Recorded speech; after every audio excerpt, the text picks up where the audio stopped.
नमस्कार दोस्तों। हमारी व्यवस्था और सरकारी तंत्र कई बार बड़े अद्भुत नज़ारे दिखाता है और हम लोग सिर पकड़कर सोचने पर विवश हो जाते हैं कि ये सब क्या है, कब कोई सुधार आएगा इस सारे के सारे सारी व्यवस्था में, और कब जो अधिकारी वर्ग हैं वो सही मानों में इन छोटी छोटी संवेदनशील बातों का मर्म समझ पाएंगे।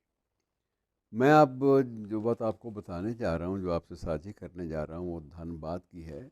धनबाद आप जानते हैं ना, झारखंड का एक प्रख्यात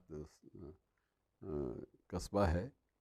और सबसे बड़ी बात है कि पिछले दिनों धनबाद में रेलवे ने एक नोटिस जारी किया। और नोटिस किसको जारी किया? हनुमान जी को, कि जहाँ पर आप विराजमान हैं वो अवैध है। बेहतर होगा कि आप यहाँ पर चले जाएं और अपने आप की अपनी मूर्ति को साथ ले जाएं, वरना आपके विरुद्ध कानूनी कार्रवाई की जाएगी। अब ये चीज़ें मेरी ओर से कोई चौंकाने वाली प्रस्तुत नहीं की जा रही, बल्कि ये एक तथ्य है कि झारखंड के धनबाद में रेलवे ने हनुमान जी को मंदिर खाली करने का नोटिस थमा दिया, मूर्ति के आगे रखा है और चिपका दिया उनके पाँव के नीचे। और ये भी उसमें लिखा गया कि अगर 10 दिन के अंदर आपने ये परिसर खाली न किया तो आपके खिलाफ कानूनी कार्रवाई भी की जाएगी।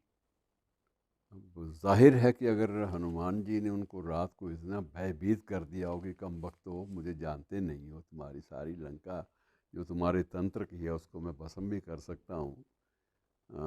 जो भी हुआ, कुछ दिनों के बाद उन्हें जो अधिकारीगण थे उनको एकदम से लगा कि ये तो बहुत बड़ी भूल हो गई, और ये जो है एक ऐसी भूल हो गई है कि जिसका कोई पश्चाताप अगर हमने फ़ौरन ना किया तो हमारे लिए मुसीबत न्यायपालिका के सामने भी आएगी। वहाँ भी हमारे पास कोई स्पष्टीकरण नहीं होगा इस बात का कि हमने क्या सोचकर और किस आधार पर हनुमान जी को हमने नोटिस थमा दिया।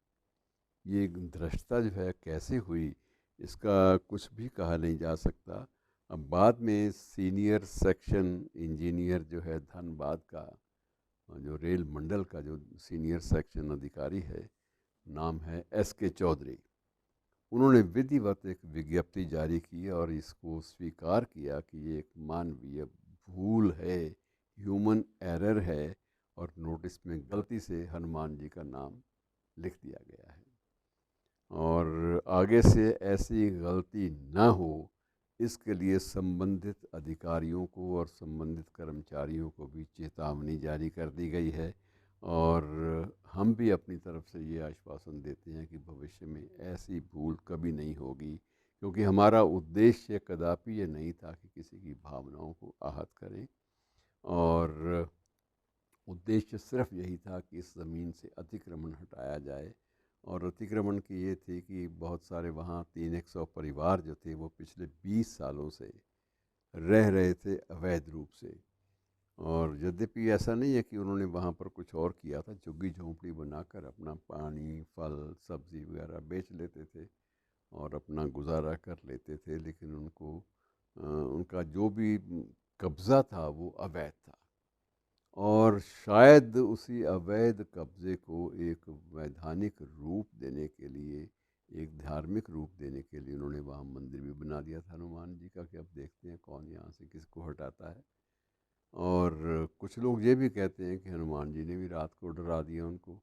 अब ये बात सही है या कैसे है, क्या आधार है, लेकिन यह निश्चित है कि ऊपर के किसी अधिकारी के पास जब ये समाचार पहुंचा तो उन्होंने इस बारे में तात्कालिक रूप से कार्रवाई की। संबंधित जो कर्मचारी थे उनके विरुद्ध अनुशासन की कार्रवाई भी हुई, उनको बाकायदा नोटिस जारी किया गया कि आपको क्यों ना निलंबित कर दिया जाए, कि आपने ये कैसे कर दिया कि हनुमान जी को भी आप नोटिस जारी कर देंगे कानूनी रूप से। तो ये सारा सिलसिला जो है ये एक बात सिद्ध करता है कि हम कई बार सनक में या भूलवश या अज्ञानतावश हम लोग कई बार ऐसे निर्णय भी ले बैठते हैं जिनका व्यवहारिक पक्ष इससे कोई संबंध दूर दराज का नहीं होता।